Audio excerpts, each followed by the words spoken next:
하나님 말씀 느헤미야 11장 말씀 함께 찾아봅니다. 느헤미야서 11장 1절부터 6절까지입니다. 느헤미야 11장 1절부터 6절까지의 말씀입니다. 우리 한 절씩 교독하겠습니다. 1절 먼저 봉독합니다. 백성의 지도자들은 예루살렘에 거주하였고 그 남은 백성은 제비 뽑아 10분의 1은 거룩한 성 예루살렘에서 거주하게 하고 그 10분의 9는 다른 성읍에 거주하게 하였으며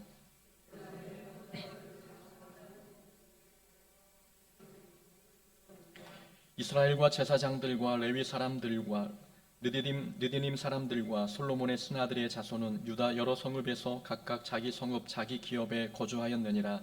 예루살렘에 거주한 그 지방의 지도자들은 이러하니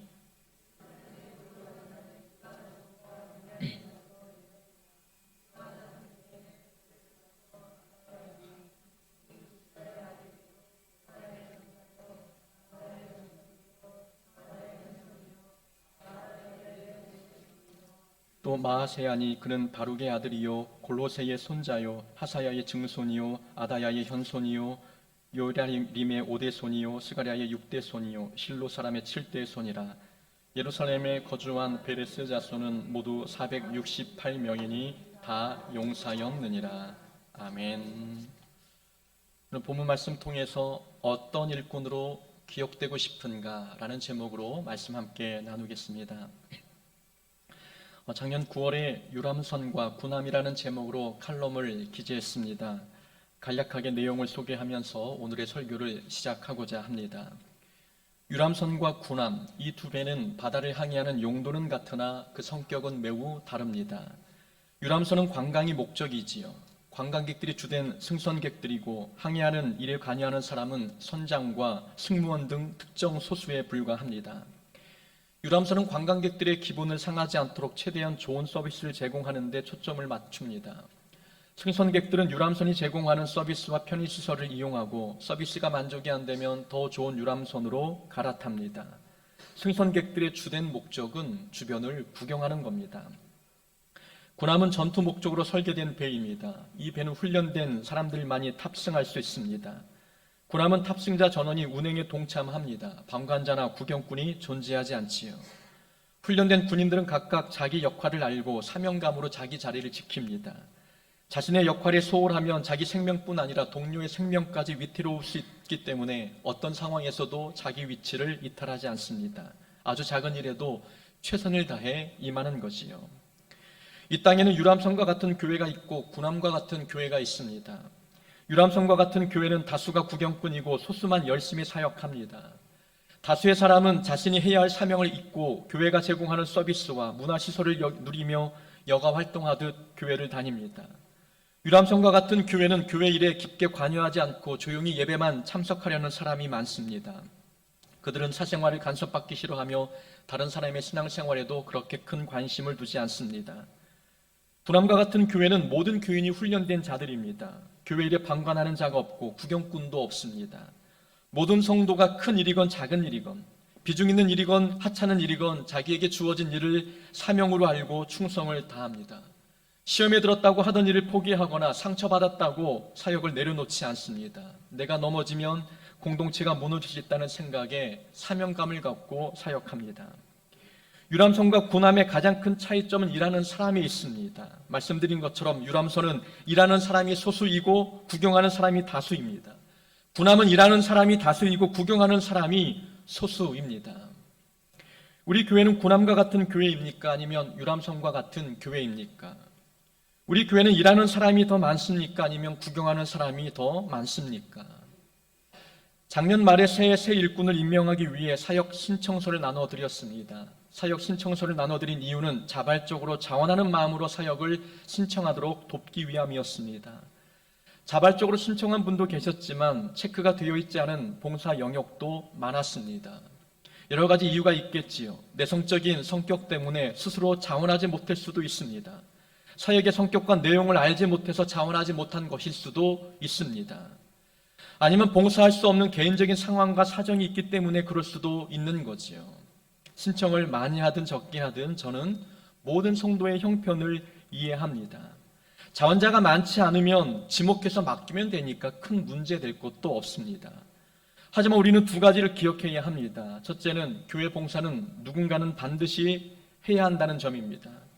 봉사자가 없으면 교회는 교회로서의 사명을 감당하기 어렵습니다. 그래서 교회 봉사는 누군가는 반드시 해야 합니다. 두 번째는 봉사하지 못하는 이유가 있다면 하나님께서도 그 이유에 대해서 납득할 수 있어야 합니다. 사람은 다 이해해 주지만 하나님도 과연 그 하지 못하는 이유에 대하여 이해하고 계신지 우리는 깊게 고민해야 합니다. 우리 교회가 군함과 같은 교회가 되기 위해서는 교인들의 자발적 동참과 헌신이 필요합니다. 교인의 섬김이 없으면 교회는 교회로서의 생명력을 잃어버립니다. 교회에서 해야 할 5가지 사역이 있습니다. 교리문답에도 나오는 내용이지요. 교회가 감당해야 할 5가지 사명은 예배와 교육, 선교와 교제, 그리고 봉사입니다. 건강한 교회, 건강한 신앙생활을 하기 위해서는 예배와 교육, 선교, 교제, 봉사 이 5가지가 균형을 이루어야 합니다. 하지만 현대인들에게 점점 어려워지고 있는 2가지가 있습니다. 교제하고 봉사입니다. 교제와 봉사는 시간과 에너지와 그리고 헌신이 많이 필요한 사역입니다. 그래서 오늘날 많은 성도들에게 어려워하고 있는 그런 일들이지요. 봉사만 놓고 한번 생각해 보십시오. 교회에서 해야 할 봉사가 얼마나 많습니까? 교회 청소, 주방 봉사, 교사 찬양대, 찬양팀, 차량 운전, 구역장, 인도자, 권찰, 안내위원과 헌금위원, 예배 기도자, 방송실 담당과 악기 담당, 그리고 남성교회 임원, 여전도회 임원 할 것 없이 굵직한 것만 세어보아도 12가지가 넘습니다. 이것뿐이겠습니까? 세부적인 영역까지 들어가면 더 많은 사역이 있습니다. 이렇게 교회가 해야 할 봉사는 많은데 누군가의 헌신과 희생이 없으면 감당할 수 없습니다. 하지만 슬프게도 한국교회는 희생과 섬김이 요구되는 자리에 점점 일꾼을 세우기 어려워지고 있습니다.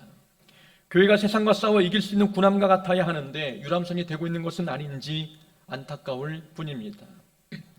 제가 사역했던 한 교회는 권사님들의 조기 은퇴율이 높았습니다. 70세가 은퇴인데 65세 또는 어떤 분은 60세가 될 때에 은퇴하신 분도 계셨습니다. 그 교회는 주일 점심을 권사님들이 도맡아 하셨습니다. 주방 봉사가 힘들다 보니 당신 차례가 돌아오기 전에 은퇴해버리는 겁니다. 은퇴하시는 권사님이 많다 보니 교회는 봉사제를 세우기 위해서 더 많은 권사를 피택해 세웠습니다. 그래서 그 교회는 40대, 50대 권사님들이 꽤 많았습니다. 그래도 주방 봉사에 대한 불만은 사라지지 않았습니다. 권사님들은 교회 대책 마련을 촉구했지요. 주방 봉사가 힘드니 어떻게 좀 해달라는 요구였습니다. 저는 의아했습니다. 대책 마련을 어떻게 하라는 것일까? 제가 생각하는 대책은 섬김과 희생의 신앙을 회복하는 것이었습니다. 교회를 사랑하는 마음과 성도를 사랑하는 마음을 회복하는 것 말고는 다른 대안이 없었습니다. 그러나 권사님들이 생각하는 대책은 2가지 중에 하나였습니다. 주일 점심을 없애든지 유급 직원을 두어 주방 봉사를 맡기든지 둘 중 하나였습니다. 교회 봉사가 힘들면 영적 근력을 키우든지 아니면 은사와 능력을 하나님께 구하든지 해야 하는데 사람들은 쉬운 방법을 선택합니다. 사역을 없애거나 돈을 주고 사람을 사서 부리는 방법으로 문제를 해결하려고 합니다. 교회에 유급 사역자가 많아진다는 것은 결코 좋은 현상은 아닙니다. 구경꾼이 많아지고 있다는 증거이기 때문이지요. 십자가의 길은 내가 가야 하는 길이지 다른 사람이 대신 가질 수 있는 길이 아닙니다. 십자가의 길은 꽃길이 아니라 가시밭길입니다. 우리가 예수님을 닮기 위해 십자가 길을 걸어간다면 희생과 헌신은 반드시 요구됩니다. 교회 봉사는 분명 어렵습니다. 교회 봉사가 어렵기 때문에 하나님께서는 우리에게 하늘의 상급으로 갚아주시겠다고 약속해 주셨습니다. 교회 봉사가 힘들기 때문에 하나님은 혼자 힘으로 하지 말라고 성령 하나님을 우리에게 보내주셨습니다. 교회 봉사가 어렵기 때문에 하나님은 은사를 주셨고 달란트도 허락해 주셨습니다. 또한 교회 봉사를 통해 하늘의 복을 우리에게 부어주셨습니다. 교회 봉사 없이는 신앙 성장도 없고 은혜 체험도 없습니다. 교회에서 봉사하는 교인들을 가만히 지켜보면 크게 3가지 유형으로 나눌 수가 있습니다. 의무감으로 하는 사람, 억지로 하는 사람, 그리고 자원하는 마음으로 하는 사람입니다. 오늘 본문에 이 3가지 유형의 사람의 모습이 모두 나오고 있습니다. 자, 이스라엘 백성들이 바벨론에서 포로로 귀환할 때 총 3차에 걸쳐 귀환했습니다. 1차 귀환은 수룹바벨 지도하에 이루어졌고, 수룹바벨은 성전을 건축하는데 사람들을 동원해 성공적으로 성전을 건축했습니다. 2차 귀환은 에스라가 지도자였고, 에스라는 2차 귀환을 통해서 백성들의 영적 상태를 다시 재건하였습니다. 여기까지가 에스라서에 기록된 내용입니다. 3차 귀환은 느헤미야를 통해 이루어졌고, 느헤미야는 무너진 성벽을 재건했습니다. 성전과 성벽을 완성했으면 이제 예루살렘 안에 사람이 모여 살아야 합니다. 사람은 없고 성전과 성벽만 덩그러니 남아있다면 유령도시나 다를 바 없었습니다. 만약 우리가 이스라엘 백성이라면 예루살렘에 가서 살고 싶은 마음이 들겠습니까? 거룩한 도시라서 너도 나도 할 것 없이 모두 성 안으로 몰려 들어갔을까요?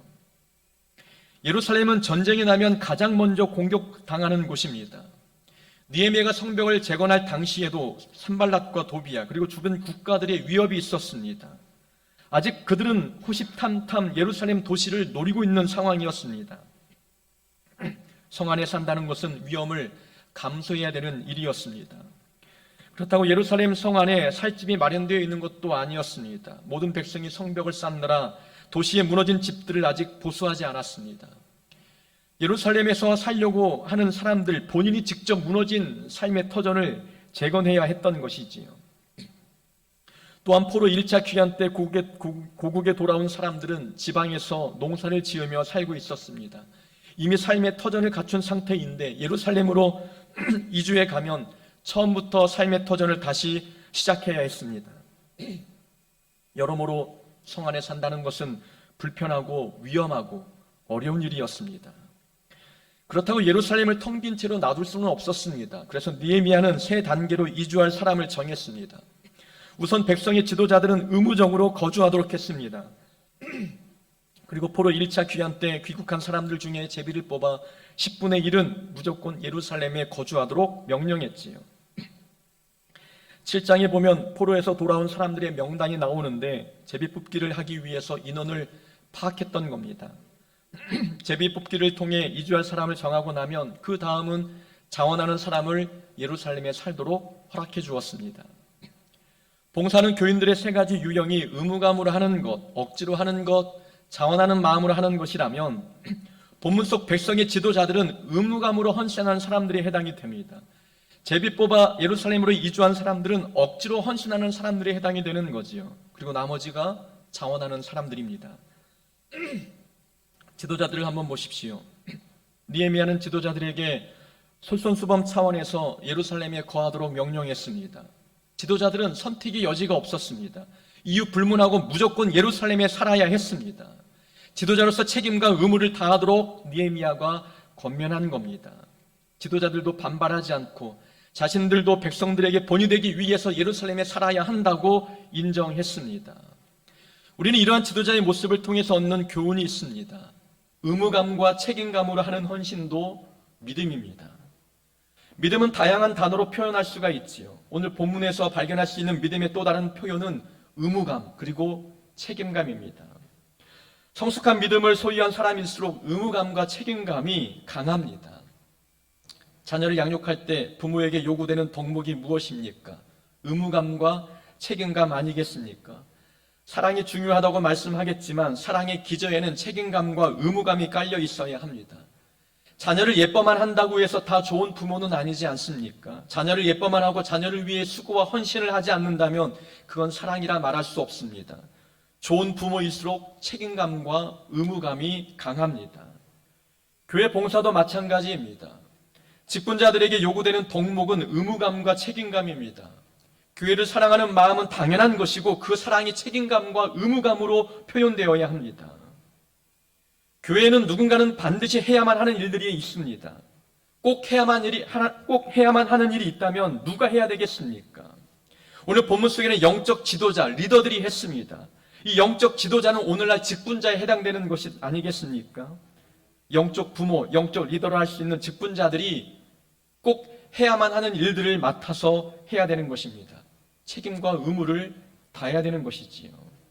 책임감과 의무감을 하는 헌신도 하나님은 믿음이라고 우리에게 말씀해 주십니다. 교회에는 하고 싶은 일과 해야만 하는 일, 두 종류의 일이 있습니다.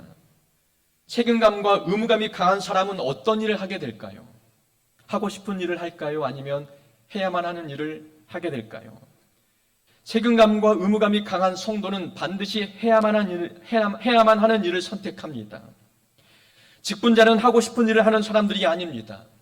직분자는 해야만 하는 일을 하는 사람들이지요. 새가족은 다릅니다. 새가족은 본인이 하고 싶은 일을 하게 두어야 합니다. 찬양대 하고 싶으면 찬양대 하도록 해야 되고, 찬양팀을 하고 싶으면 그 사역을 하도록 허락해 주어야 됩니다. 하지만 해야만 하는 일은 직분자의 몫입니다. 해야만 하는 일에는 남들이 하기 싫은 일도 있고 헌신과 섬김이 필요한 일도 있습니다. 직분자들이 하고 싶은 일만 하고 해야만 하는 일을 하지 않는다면 교회는 어떻게 되겠습니까?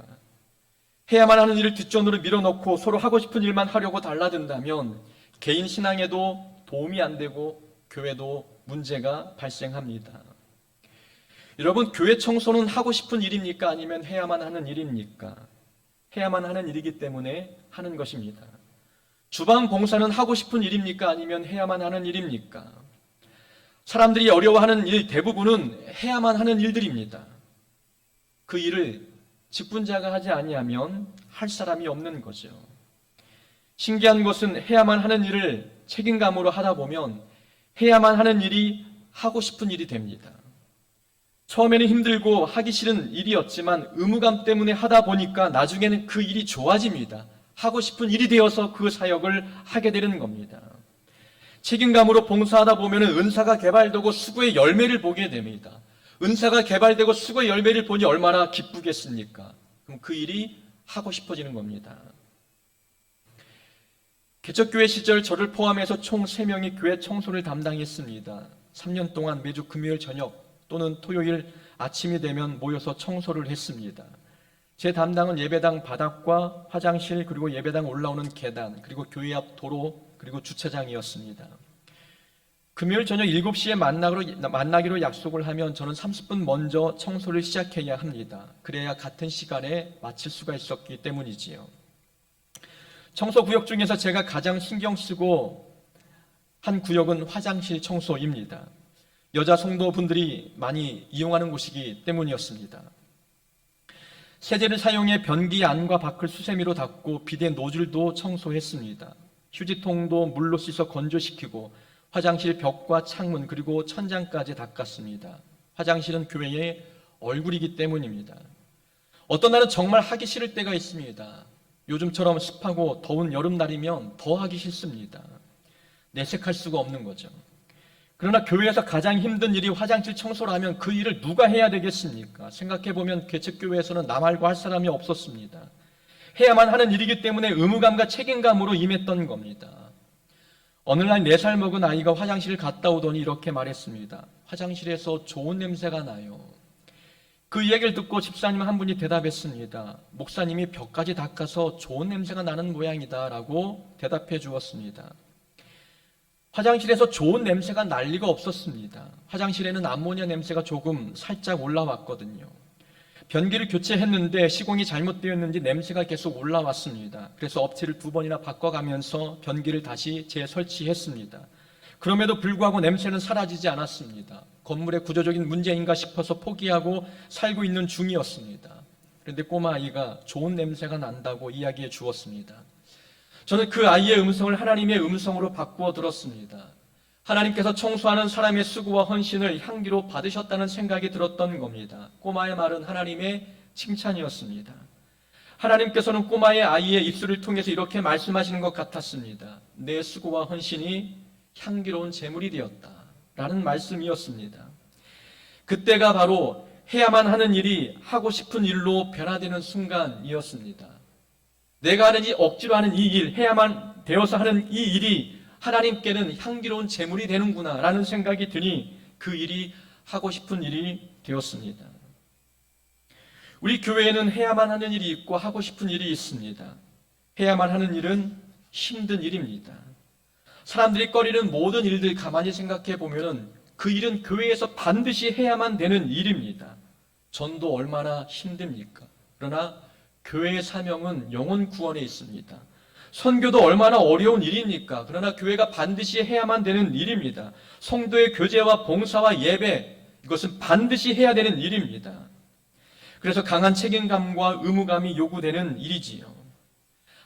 나의 하고 싶은 일은 따로 있는데 어려운 일을 맡을 때 누구나 마음이 힘들 수 있습니다.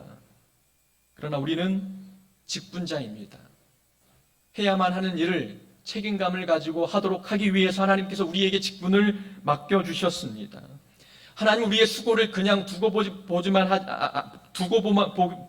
하나님께서는 우리의 수고를 그냥 두고만 보지 않습니다. 향기로운 제물로 받으시는 겁니다. 직분자이기 때문에 어쩔 수 없이 이 일을 해야 된다면 우리는 꼭 오늘의 말씀을 기억해야 합니다. 의무감과 책임감도 하나님 앞에서는 믿음입니다. 느헤미야는 1차 귀한 백성들 가운데서 제비를 뽑았습니다. 예루살렘에 이주하고 싶은 사람이 많아서 제비를 뽑은 것이 아니었습니다. 그 반대의 현상이 나타났기 때문에 제비를 뽑은 겁니다. 1차 귀한 때 돌아온 사람이 5만 명 정도가 되었으니 10분의 1에 해당되는 사람은 5천 명이었죠. 이 5천 명은 자기의 의지와는 상관없이 예루살렘으로 이주해야만 했습니다. 등 떠밀려가는 겁니다. 오늘날로 말하면 억지로 봉사하는 사람들입니다. 하나님께서는 억지로라도 사람들을 끌고 가십니다. 우리는 기억해야 합니다. 하나님의 일은 억지로라도 해야 합니다. 사람들은 자원하는 마음이 생기면 그때 일하겠다고 생각합니다. 지난주에 말씀을 들었지요. 방치된 시간은 내 약점을 향해 흐른다. 아무것도 하지 않고 가만히 있으면 부정적으로 흘러가는 것이 우리의 마음입니다. 아무것도 하지 않으면서 자원하는 마음이 생기길 기다린다. 여러분 그렇지 않습니다. 더 게을러질 뿐입니다. 하나님의 일은 억지로 시작하여 자원하는 마음으로 성장해 가야 합니다. 은혜로운 것은 억지로 하는 사람에게도 하나님께서는 은혜를 베푸신다는 점입니다. 11장 전체에는 예루살렘으로 이주한 사람들의 명단이 나오지요. 명단을 꼼꼼히 기록했다는 것은 하나님께서 그들을 기억하신다는 뜻입니다. 하나님은 억지로 봉사하고 억지로 헌신한 사람도 기억하고 계십니다. 하나님의 은혜이고 하나님의 사랑이지 않습니까? 나는 하기 싫어서 억지로 했는데 그 억지로 한 사역도 하나님은 인정하시고 나를 기억하십니다. 억지로 한 사람을 통해서도 은혜를 베풀어 주십니다. 예수님께서 십자가를 지고 골고다를 향해 걸어가실 때 구레네 시몬이 예수님의 십자가를 대신 짊어졌습니다. 자원한 것이 아니었습니다. 로마 병정이 억지로 시켜 짊어지게 한 겁니다. 로마서 16장 13절에 보면은 바울이 이렇게 말했습니다. 주 안에서 택하심을 입은 루포와 그 어머니에게 문안하라. 그 어머니는 곧 내 어머니라. 바울은 루포와 그의 어머니에게 문안하라고 권면하고 있습니다. 루포의 어머니를 바울 자신의 어머니로 소개하고 있는 본문이지요. 루포는 구레네 시몬의 아들입니다. 여러분 놀랍지 않습니까? 구레네 시몬은 억지로 십자가를 졌습니다. 억지로 십자가를 졌는데 그럼에도 불구하고 하나님께서는 구레네 시몬의 가문을 구원시켜 주셨습니다. 구레네 시몬의 아들인 루포는 바울의 동역자가 되었고 하나님 나라의 중요한 일꾼으로 성장했습니다. 억지로 했는데 억지로 한 그 일의 결과가 너무 아름답고 은혜롭지 않습니까? 우리는 두 가지로 정리할 수 있습니다. 하나님은 억지로 일한 사람에게도 은혜를 베풀어 주십니다. 그리고 믿음은 억지로 하면서 성장하는 겁니다. 목사님, 제가 믿음이 성장하면 그때 봉사하겠습니다. 여러분, 아닙니다. 억지로 하기 시작하면 믿음이 성장합니다. 저는 처음에 설교를 억지로 했습니다. 25살 첫 설교를 하고 나서 너무나 부끄러운 내 모습에 교회 옥상에 올라가 펑펑 울었습니다. 평생 이 일을 어떻게 할까? 두려움이 엄습해 왔습니다. 그때부터 설교 준비가 너무나 고역이었습니다. 억지로 할 수밖에 없는 겁니다. 하기 싫으면 남의 설교를 베껴서 하기도 했습니다. 억지로 하다 보니까 하나님이 은혜를 베푸셨고 설교 준비에 은혜가 있다는 것을 발견하기 시작하는 겁니다. 없던 능력도 생기고 은사도 생기기 시작하는 겁니다. 은사와 능력을 발견하고 보니 마음에 기쁨이 일어나는 겁니다. 이 설교 시간이 고역이지만 하나님께서 또 이 설교 본문을 통해서 어떤 은혜를 발견케 하실까 기대감을 갖고 준비하게 되는 겁니다. 처음에는 억지로 시작했는데 거기에 은혜를 발견하게 됩니다. 호렙산에서 하나님께 부름받은 모세도 처음에는 하기 싫은 일을 억지로 했습니다. 그러나 시간이 흐를수록 모세의 믿음은 크게 성장했지요. 요나 선지자는 느느웨로 가라는 하나님의 그 말씀에 노골적으로 불만을 표시했습니다. 얼마나 하기 싫었으면 요나는 느느웨 정반대 방향으로 도망까지 갔습니다. 우여곡절 끝에 요나가 느느웨 성에 도착했지만 말씀을 선포하는 일, 요나는 게으르게 성의 없게 전했습니다. 3일 길을 가야 다 돌 수 있는 성을 하루 만에 돌았다는 것, 억지로 하는 일에 정성과 열정이 있었겠습니까? 하지만 하나님은 성의 없게 억지로 일한 요나를 통해서도 큰 역사를 베푸셨습니다. 느느웨 성의 모든 백성이 요나의 말씀을 듣고 통회하며 자복하는 역사들이 나타나기 시작했습니다. 억지로 했는데 억지로 한 사람을 통해서 하나님은 놀라운 결과를 보여주셨습니다. 하나님은 억지로 헌신하는 사람을 통해서도 일하십니다. 이것이 은혜입니다. 우리는 억지로라도 일해야 합니다. 그래야 우리 믿음이 성장하고 우리의 섬김을 통해서 하나님 나라가 확장되는 것입니다. 봉사에 참여하는 사람들 유형 세 번째 단계에 속한 사람이 있습니다. 자원하는 마음으로 예루살렘에 이주하겠다고 신청한 사람들입니다. 2절에 보니까 예루살렘에 거주하기를 자원하는 모든 자를 위하여 백성들이 복을 빌었느니라. 자원하는 사람들에게는 특별하게 복을 빌어 주었습니다. 하나님께서 가장 기뻐하시는 마음 자세가 무엇인지 보여주고 있는 장면이지요. 자원하는 마음으로 그 힘든 일을 맡는 겁니다. 자원하는 마음을 통해 하나님의 복이 흘러들어가는 것입니다. 교회마다 자원하는 사람들의 비율이 어떻게 될까요? 한번 생각해 보셨습니까? 우리 교회는 자원하는 일꾼들의 비율이 전체에 비하여 몇 프로입니까? 파레토의 법칙이라는 그 법칙이 있습니다. 이탈리아의 경제학자이자 사회학자인 빌프레도 파레토가 한 가지 법칙을 발견했습니다. 파레토는 어느 날 우연히 개미들의 행동 패턴과 습관을 발견했지요. 개미들은 20%만 열심히 일하고 나머지 80%는 빈둥대며 일하지 않았습니다. 파레토는 생각했습니다. 열심히 일한 20%의 개미들만 따로 모아놓으면 모두가 열심히 일하지 않을까. 그래서 20%의 개미들만 따로 모아놓았습니다. 처음에는 모든 개미가 열심히 일하는 것 같았는데 곧 그중 20%만 열심히 일하고 나머지 80%는 빈둥대며 놀았습니다. 다시 열심히 일하는 개미를 또 갈라 놓았더니 결과는 마찬가지였습니다. 20%만 일하고 80%는 놀았죠. 파레토는 20대 80%의 이 현상이 개미에게만 나타나는 특성인가 싶어서 벌통을 관찰하기 시작했습니다. 그런데 놀랍게도 벌 역시 20대 80%의 현상이 나타났습니다. 20%만 일하고 80%는 놀고 있었던 거죠. 이 법칙을 사람에게도 적용해 보니 결과는 마찬가지였습니다. 어느 집단, 어느 공동체든 20%가 나머지 80%를 주도하고 있었습니다. 백화점에서 20%의 고객이 구입한 매출액이 전체 매출의 80%를 차지했습니다.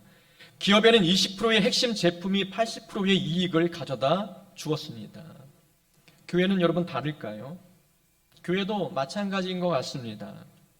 어느 교회든 새벽기도 출석률은 그 교회 주일 출석률의 10% 내지는 20%입니다. 많으면 20%고 적으면 10%이지요. 100명이 모이면 새벽기도는 10명이 나옵니다. 서울에서 모인 교인 수가 400명이었으니까 새벽기도를 얼추 계산해 보면 40명, 50명이었습니다. 1000명이 모이는 교회를 생각해 보니까 새벽기도 나온 사람이 200명 정도 되었습니다. 20%를 넘는 교회가 없었습니다. 여러분 단톡방에 글을 올리면 답변하는 사람이 몇 프로인지 보셨습니까? 20%를 절대 넘지 않습니다. 단톡방에 글을 남겨도 답글이 없을 때 여러분 섭섭할 필요가 없습니다. 그것은 당연한 현상입니다. 구역별로 청소할 때 여러분 몇 명이 나오십니까? 20% 넘습니까? 그렇지는 않습니다. 교회에서 자원하는 일꾼의 퍼센테이지는 20%입니다. 20%가 80%를 주도하고 있는 거죠. 그럼 우리는 20%에 속하고 있습니까? 아니면 80%에 속하는 사람입니까? 교회는 자원하는 사람들로 인해 움직이고 성장합니다. 자원하는 사람이 20%에서 30%로 늘어나고 그 숫자가 40%, 50%로 많아진다면 그때 교회가 부흥하고 성장하는 시기입니다.